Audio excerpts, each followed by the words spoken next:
வலியற்ற varicose vein சிகிச்சை எளிய 30 நிமிட செயல்முறை 7207948735. சென்னை பெரும்பாக்கம் சதுப்பு நில பகுதியில் நேற்று இரவு முதல் கொழுந்துவிட்டு எரிந்த தீ கட்டுக்குள் கொண்டு வரப்பட்ட நிலையில் காற்று வீசியதால் மீண்டும் தீ பரவி எரிந்து வரும் நிலையில் தீயணைப்புத்துறை வீரர்கள் போராடி வருகின்றனர்.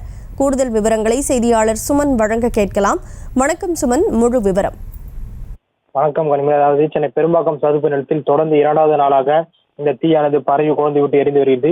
அதாவது சென்னை சோழிங்கநல்லூரிலிருந்து மேடவாக்கம் செல்லும் செம்மொழி பிரதான சாலையில் அந்த சதுப்பு நிலத்தில் நேற்று இரவு திடீரென தீ விபத்து ஏற்பட்டது. சாலையில் இருந்து சுமார் 1 கிலோமீட்டர் தூரம் இந்த சதுப்பு நிலம் நடுவே இந்த தீ விபத்து ஏற்பட்டது.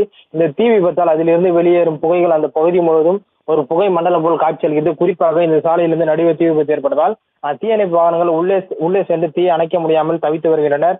இதனால் டிராக்டர்கள் மூலம் தொடர்ந்து தண்ணீரை எடுத்துக்கொண்டும் அதே போல் வனத்துறையினர் செடி கொடிகளை வைத்தும் தீயணைப்பு துறையினர் நேற்றிலிருந்து இன்று வரை தொடர்ந்து போராடி தீயை அணைத்து வருகின்றனர். இந்த அதிகாலை 4 மணி அளவில் தீயானது கட்டுக்குள் கொண்டு வரப்படுது. ஆனால் தற்போது மீண்டும் தீயானது பரவி கொழுந்து விட்டு எரிந்து வருகிறது. அந்த காட்சியை தான் நாம் பார்த்துக் கொண்டிருக்கிறோம். தற்போது தீ அந்த பகுதியில் உள்ள கோரை பெற்கள் மீது பரவி பல்வேறு இடங்களில் எரிந்து வருகிறது. தீயணைப்பு துறையினர் தொடர்ந்து போராடி வருகின்றனர். சுமார் 15 மணி நேரத்திற்கும் மேலாக இந்த தீ விபத்தானது ஏற்பட்டு வருவது குறிப்பிடத்தக்கது. கனிமொழி, விவரங்களுக்கு நன்றி சுமன். செய்திகளை உடனுக்குடனும் துல்லியமாகவும் தெரிந்து கொள்ள சப்ஸ்கிரைப் பண்ணுங்க.